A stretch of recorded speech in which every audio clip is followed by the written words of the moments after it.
Here's where the universe began, and where it will end. Everything wrong with the universe soon will be right, the way it has to be. Don't you understand? There's no one left to stand in my way, and nothing you can do except talk. The 0 hour represents Their fearless leader. Ha! The farther he rises, the farther he falls.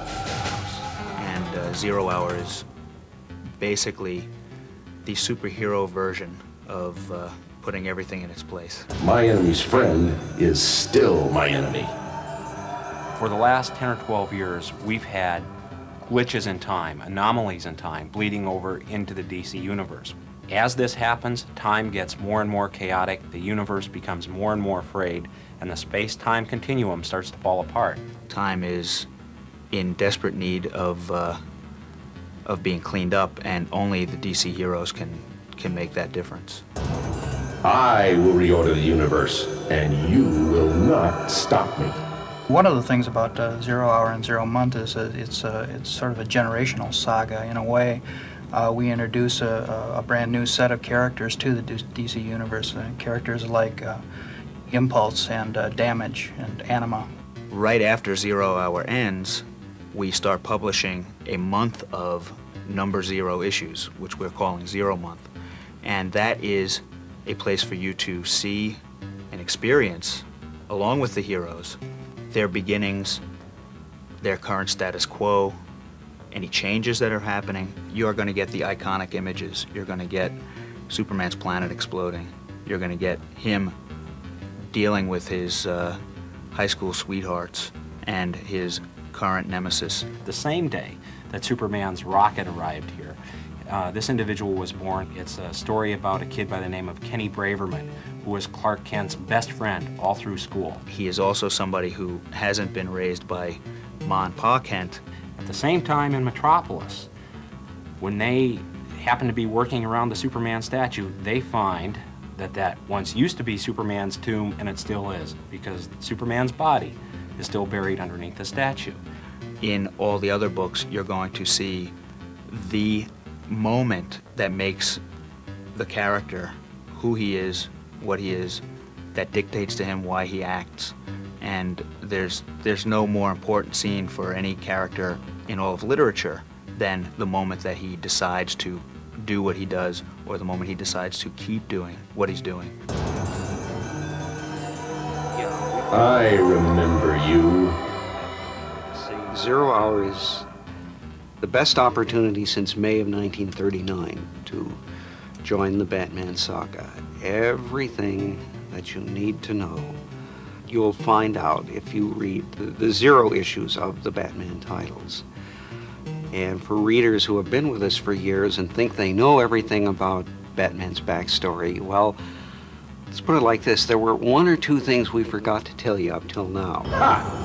Another meddler. This is the time to come in on Wonder Woman. If you weren't quite sure who she was, between the historical check-in and the new artist, Mike Diodato, now's the time to get in on the fun. Paradise Island is going to be returning, previous to 0 Hour, and when she goes to happily reunite with her mother and her sister Amazons, she's going to find out that a lot of things have changed, including her mother's attitude towards her, and as a result, there's going to be a call for a new contest to see if Diana is indeed the person who should be the Wonder Woman, the ambassador to man's world. It's crisis time in the DC universe, so it's time to throw another flash on the fire.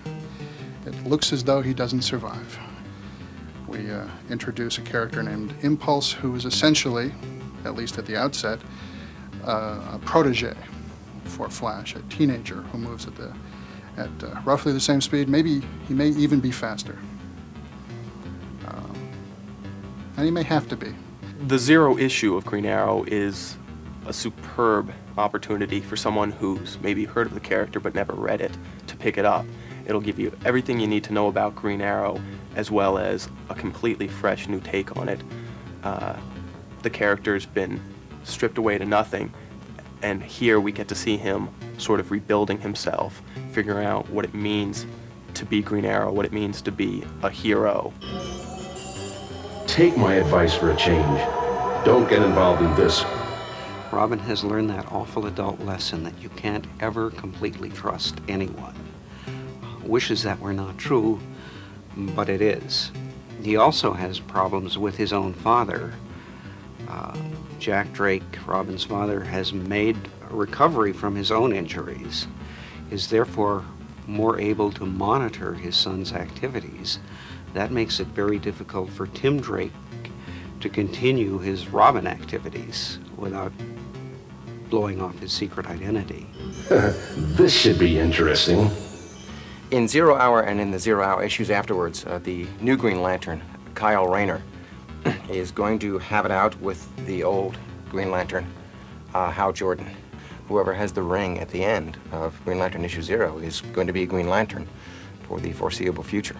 You're so wrong. I'm the one who sees the future.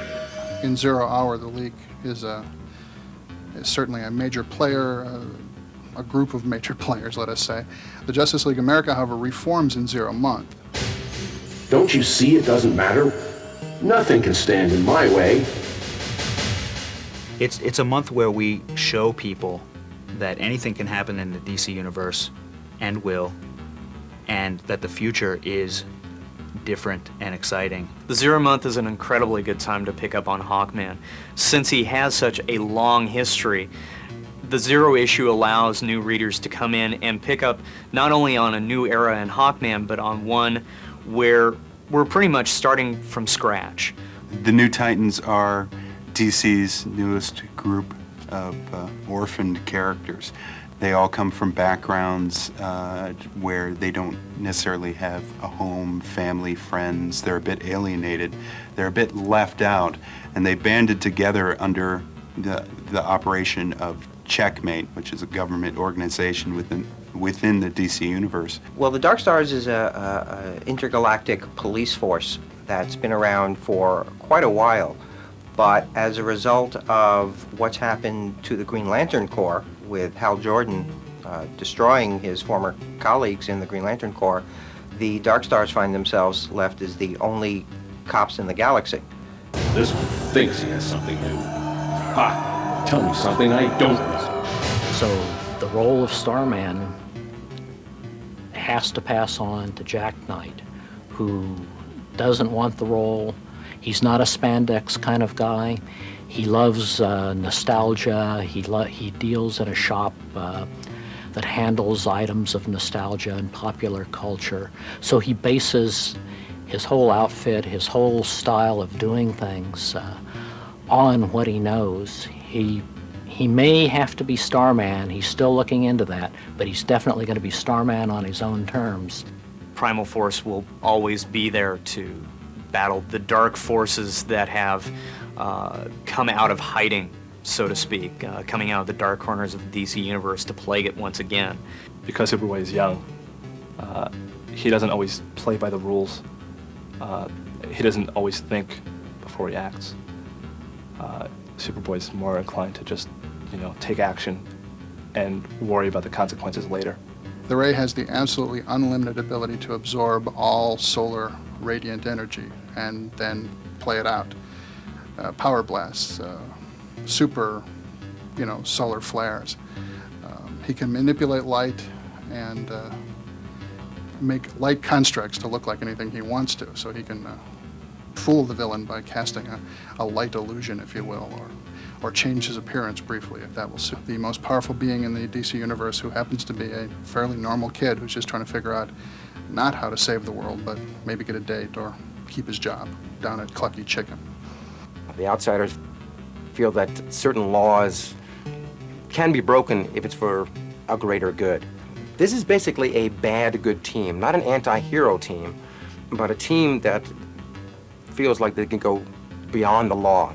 So he became Guy Gardner Warrior, and in essence, he is now the ultimate warrior. His body is the ultimate defense system. Anything you throw at him, his body will react to it and meet it, match it. If you're shooting him with bullets, his body will armor plate itself. You may have new powers, warrior, but you're still on the wrong side. Lobo means he who eats your entrails and enjoys it. That's what the word Lobo means. In Zero Hour, the Legion sacrifices themselves for their timeline. The time has gone so far out of control that there's no way to save the 30th century other than their heroic sacrifice. Not even the future will escape my grasp. Steel has been trying to wipe away the residue of his past for a really long time. Zero deals with that when the bad guys get hold of his armor, and Steel has to get it back. And in trying to get it back, he realizes that either it or he has certain properties that are unexplainable. Rebels 94, which is their story told in a very different situation, because they are no longer outer space cops. They're now outer space, basically terrorists. 5 characters that are desperately seeking harbor in a very hostile universe. The character Anima is Courtney Mason. She's a 16-year-old runaway, and her family, we find out in Anima Zero, has been connected to an interdimensional war that's been dating back over thousands of years. She's really the hippest link we have right now in the DC universe with pop culture. Aquaman has always been the guy who will just about take just about anything. His wife went crazy and left him. His son got killed. Aquaman lost his kingdom. And so he's, been constantly hit. It seems like every time he gets attached to something, attached to somebody, to something, he loses it. He's an adventurer. His weapon is a knife. He fights supernatural evil with a knife and an attitude. He's fate. The Doctor is out. The character himself is sort of an ancient spirit that inhabits the body of Jim Corrigan, who is a cop that was killed in a gangland slaying in the 30s and refused to accept judgment. And as a result, is now sort of cursed with this spirit of the Spectre within him, and the Spectre sort of an agent of biblical vengeance. And if you do wrong, he gets you. Your mission of vengeance doesn't concern me. I have a higher mission. Deathstroke will be redefined as a character, and you're going to learn a lot more about his abilities. Even Slade Wilson, Deathstroke, doesn't know what he's capable of. Damage is basically a fusion reactor, and as he begins to fight, Damage begins to build up power to the point where he basically explodes and can destroy upwards to a city block, depending on how big of a charge he's built up during the course of a fight. A block maybe, but not enough power to stop what must be. The Gunfire is basically an environmentalist named Andrew Van Horn. His ability is to take any weapon, take any object and turn it into a firing weapon by agitating the molecules inside of it. Manhunter is Chase Lawler. He becomes a hunter, a stalker, a preying on criminals, lonely people, anything on the fringes of society. Can he do that, survive with himself, find a way to retain his humanity and still have that kind of thing? That's what he's got to face. That's what he's got to do. The Justice League Task Force is finding itself reformed as of the Zero Month. The Ray is part of a core new membership of younger, less trained characters who are looking to the mentorship of Justice League members to bring them up to speed on what it is to be a hero in the modern DC universe. Two minor things. Bruce Briscoe's office has copies. Otherwise. I listen to you like you could influence time and space. Ha! You can talk all you want, but you're still part of my universe. Surprise! 4, 3, 2, 1, 0! I announce the creation of a new era. One day, you will understand.